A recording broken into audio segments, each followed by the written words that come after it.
En fin de mission en République du Congo, la délégation de la Banque africaine de développement, conduite par sa vice-présidente, fait la restitution de la mission d'inspection pour la mise en place du programme Agenda pour la transformation de l'agriculture au Congo.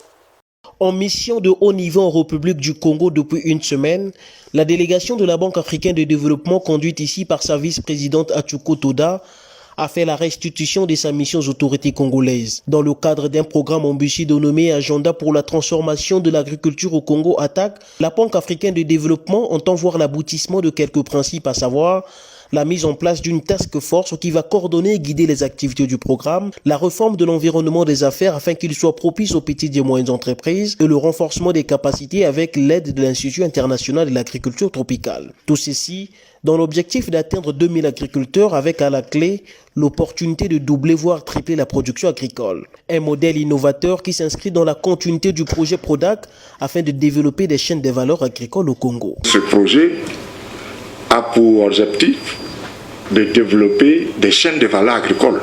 Donc, il est déjà, lui, dans le contexte même de l'initiative que nous lançons. Donc, quand on parle de restructuration, et j'apprécie beaucoup la réaction de Madame la ministre conseillère du chef de l'État, c'est de regarder tous les appuis des autres partenaires. Nous, on a parlé du Provida parce que le Provida, c'est la restructuration dont on parle. C'est une restructuration qui va nous permettre de ne pas rater la saison agricole qui commence dans 2 mois. Donc c'est une restructuration qui doit se faire en urgence. La partie congolaise, conduite par la ministre Ingrid Olga Ghislaine Ebouka Babakas, en sa qualité de présidente au pays de la BAD, accompagnée de quelques membres du gouvernement et la conseillère spéciale du président de la République, Adélaïde Mogani, a fait savoir l'impatience du gouvernement quant à l'aide mémoire des conclusions de la mission de la Banque africaine de développement.